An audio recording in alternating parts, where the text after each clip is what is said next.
Hello friends, welcome to your taste. ಇವತ್ತು ನಾನು share ಮಾಡೋ ರೆಸಿಪಿ ಒಂದು ದೋಸೆ ರೆಸಿಪಿ. ದೋಸೆ ಅಂದರೆ ಬರೀ ದೋಸೆ ಅಲ್ಲ, ಇದು ಪ್ರೋಟೀನ್ ದೋಸೆ. ಅಂದರೆ ಹೆಸ್ರು ಕಾಳು, ನಾವು ಮೊಳಕೆ ಕಟ್ಟಿಟ್ಟಿರೋ ಹೆಸ್ರು ಕಾಳು ಹಾಕಿ ದೋಸೆ ಮಾಡಿದ್ದೀನಿ. ಇದು ಮೈಗೆ ತುಂಬ ಒಳ್ಳೆಯದು, ಮಕ್ಳಿಗೆ ಕೊಟ್ಟರೆ ತುಂಬಾ ಒಳ್ಳೆಯದು. ನಾವು ತಿನ್ಬೋದು, ಮಕ್ಕಳು ಇಷ್ಟಪಟ್ಟು ತಿಂತಾರೆ. ಟೇಸ್ಟ್ ಅಂತೂ ತುಂಬ ಚೆನ್ನಾಗಿರುತ್ತೆ. ಇದನ್ನು ಹೆಂಗೆ ಮಾಡೋದಂತ ನೋಡ್ಕೊಳ್ಳೋಣ ಬನ್ನಿ ಫ್ರೆಂಡ್ಸ್, ವೀಡಿಯೋಗೆ ಹೋಗೋಣ. ಅದಕ್ಕೂ ಮುಂಚೆ ನನ್ನ ವೀಡಿಯೋ ಫಸ್ಟ್ ಟೈಮ್ ನೋಡೋದಾದರೆ ಸಬ್ಸ್ಕ್ರೈಬ್ ಮಾಡ್ಕೊಂಡು ನೋಡಿ, ಪಕ್ಕದಲ್ಲಿರೋ ಬೆಲ್ಲೈಕನ್ನ ಪ್ರೆಸ್ ಮಾಡಿ. ನಾನು ಹಾಕೋ ವಿಡಿಯೋ ನಿಮ್ಮ ತಕ್ಷಣ ಬರುತ್ತೆ ಫ್ರೆಂಡ್ಸ್. ಯಾವಾಗಲೂ ಒಂದೇ ಥರ ದೋಸೆ ಮಾಡೋದಕ್ಕಿಂತ ವೆರೈಟಿ ದೋಸೆ ಎಲ್ಲರಿಗೂ ಇಷ್ಟ ಆಗುತ್ತೆ. ಇದು ಮೈಗೂ ಒಳ್ಳೆಯದು ಪ್ರೋಟೀನ್ ದೋಸೆ. ಇದು ಮಾಡೋದು ತುಂಬ ಸುಲಭ. ಇದು ಆಂಧ್ರದಲ್ಲಿ ತುಂಬ ಸ್ಪೆಷಲ್, ಅಂದರೆ ಬೆಸಲೆಟ್ ಅಂತಾರೆ ದೋಸೆನ. ಇದು ಪ್ರೋಟೀನ್ ದೋಸೆ ಅಂತೀವಿ ನಾವು, ಹೆಸ್ರು ಕಾಳು ದೋಸೆ ಅಂತೀವಿ, ಅವ್ರು ಬೆಸಲೆಟ್ ಅಂತಾರೆ. ಇದನ್ನು ಹೆಂಗೆ ಮಾಡೋದಂತ ನೋಡ್ಕೊಳ್ಳೋಣ. ಮತ್ತು ತುಂಬ ಈಸಿ, ವಾರಕ್ಕೊಂದು ಸತಿ 10 ದಿವ್ಸಕ್ಕೊಂದು ಸತಿ ನಮ್ಮ ಮನೇಲಿ ಈಸಿಯಾಗಿ ಮಾಡ್ಕೋಬೋದು. ಬನ್ನಿ ಫ್ರೆಂಡ್ಸ್, ವೀಡಿಯೋಗೆ ಹೋಗೋಣ. ಇದಕ್ಕೆ ಏನೇನು ಬೇಕಂತ ನೋಡ್ಕೊಳ್ಳೋಣ. ತುಂಬ ಈಸಿ, ತುಂಬ ಐಟಮ್ಸ್ ಏನು ಬೇಕಿಲ್ಲ. ಬರೀ ಹಸಿ ಅಕ್ಕಿ ಅಂದರೆ ದೋಸೆ ಅಕ್ಕಿ 1 ಲೋಟ ತೊಗೊಂಡಿದ್ದೀನಿ ನೋಡಿ, ದೋಸೆ ಅಕ್ಕಿ. ಈ ಅಕ್ಕಿನ ಒಂದು 2-3 ಸತಿ ಕ್ಲೀನಾಗಿ ತೊಳೆದ್ಬಿಡಿ. ಅದಕ್ಕೂ ಮುಂಚೆ ಇದಕ್ಕೆ ನಾನು ಮೆಂತ್ಯ ಸೇರಿಸ್ಬೇಕು. ಮೆಂತ್ಯ ಒಂದು ಸ್ವಲ್ಪ ಸೇರಿಸ್ಕೊಳ್ಳೋಣ ಇದ್ರ ಜೊತೆಗೆ.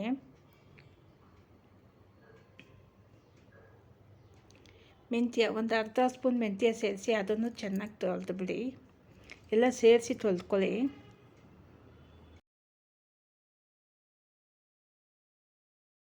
ಈಗ ಅಕ್ಕಿನೆಲ್ಲ ತೊಳೆದಿದ್ದಾಯಿತು. ಇದು ಒಂದು 4ರಿಂದ 5 ಅವರ್ ನೆನೆಯೋಕ್ಕೋಣ.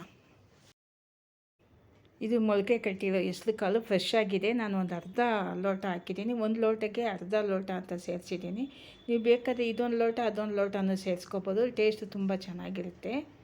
ನಾನು ಇದು ಅರ್ಧ ಅದು ಒಂದು ಅಂತ ಸೇರಿಸಿದ್ದೀನಿ. ಒಂದು 4-5 ಅವರ್ ಆಯಿತು. ಅದಕ್ಕೆ ಒಂದು 4 ಹಸಿಮೆಣ್ಸಿನ್ಕಾಯಿ, ಒಂದು ಸಣ್ಣ ಪೀಸು ಶುಂಠಿ ಎಲ್ಲ ಸಪ್ರೇಟಾಗಿ ಎತ್ತಿಕ್ಕಿದ್ದೀನಿ. ಈಗ ಎಲ್ಲ ಮಿಕ್ಸ್ ಮಾಡಿ ನಾವು ಇದನ್ನು ರುಬ್ಕೋಬೇಕು. ಜೊತೆಗೆ ಒಂದು ಸ್ವಲ್ಪ 1 ಸ್ಪೂನಷ್ಟು ಜೀರಿಗೆ ಸೇರಿಸಿ ರುಬ್ಕೋಬೇಕು. ಇದು ತಕ್ಷಣ ಮಾಡೋ ದೋಸೆ, ಆವಾಗಲೇ ಮಾಡೋ ದೋಸೆ. ಬೇಕಾದರೆ ನೀವು 1 ಅವರ್ ಬಿಟ್ಟು ಮಾಡ್ಬೋದು. ಇದು ಆವಾಗಲೇ ಮಾಡೋ ದೋಸೆ, ತಕ್ಷಣ ಇನ್ಸ್ಟೆಂಟಾಗಿ ನಾವು ದೋಸೆ ಮಾಡ್ಕೋಬೋದು. ಇದು ಬೆಸ್ಲೆಟು, ಟೇಸ್ಟ್ ಅಂತೂ ತುಂಬ ಚೆನ್ನಾಗಿರುತ್ತೆ.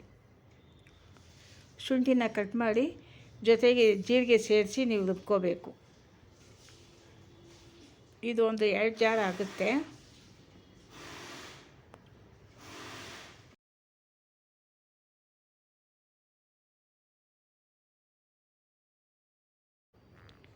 ಜೀರಿಗೆ ಒಂದು ಅರ್ಧ ಸ್ಪೂನ್ ಸೇರಿಸ್ಕೊಳ್ಳಿ, ಯಾಕಂದರೆ ಕ್ವಾಂಟಿಟಿ ಕಡಿಮೆ ಇದೆ, 1/4 kg ಅಕ್ಕಿ ಹಾಕಿರೋದು.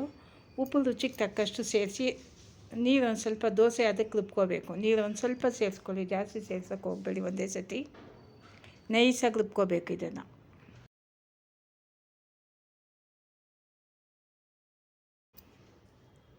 ನೋಡಿ, ನೈಸಾಗಿ ರುಬ್ಬಿದ್ದೀನಿ ನಾನು. ತುಂಬ ನೈಸಾಗಿ, ದೋಸೆಗೆ ನಾವು ಹೆಂಗೆ ರುಬ್ತೀವೋ ಅದೇ ಥರ ನೈಸಾಗಿ ರುಬ್ಕೋಬೇಕು. ನೈಸಾಗಿದೆ.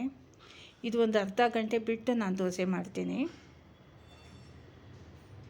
ನೀರು ಒಂಚೂರೇ ಇದಕ್ಕೆ ಅಡುಗೆ ಸೋಡಾ ಏನು ಬೇಕಿಲ್ಲ.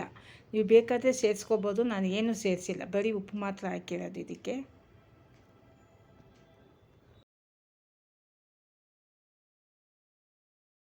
ಸ್ಟವ್ ಮೇಲೆ ಹೆಂಚಿಟ್ಟಿದ್ದೀನಿ. ಹೆಂಚು ಕ್ಲೀನ್ ಮಾಡಿಬಿಟ್ಟು ಆಮೇಲೆ ದೋಸೆ ಮಾಡೋಣ. ಇದಕ್ಕೆ ಟೊಮೊಟೊ ಚಟ್ನಿ, ಟೊಮೊಟೊ ಗೊಜ್ಜು, ಗಟ್ಟಿಯಾಗಿ ಗೊಜ್ಜು ಮಾಡೋದು ಚೆನ್ನಾಗಿರುತ್ತೆ ಸೈಡ್ ಡಿಶ್ ಆಗಿ. ಮತ್ತು ಸಣ್ಣ ಈರುಳ್ಳಿ ಚಟ್ನಿ. ನಾನಿವತ್ತು ಟೊಮೊಟೊ ಚಟ್ನಿ ಮಾಡಿದ್ದೀನಿ, ಖಾರ ಚಟ್ನಿ. ದೋಸೆ ನಿಮ್ಗೆ ಸಣ್ಣ ಬೇಕಾದರೆ ಸಣ್ಣ ಮಾಡ್ಕೋಬೋದು, ದಪ್ಪ ಬೇಕಾದರೂ ದಪ್ಪ ಮಾಡ್ಕೋಬೋದು. ಅಡೆ ದೋಸೆ ಥರ ಬರುತ್ತೆ, ಟೇಸ್ಟ್ ಹೆಚ್ಚು ಕಮ್ಮಿ.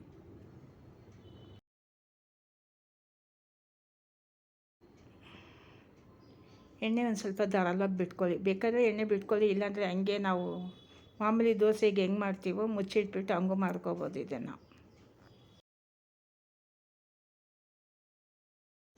ನಾನು ಎಣ್ಣೆ ಸುಮಾರಾಗಿ ಸೇರಿಸಿದ್ದೀನಿ, ತಟ್ಟೆ ಯಾಕೆ ಮುಚ್ಚಿಲ್ಲ, ಹಂಗೆ ಬೆಂದಿದೆ ನೋಡಿ.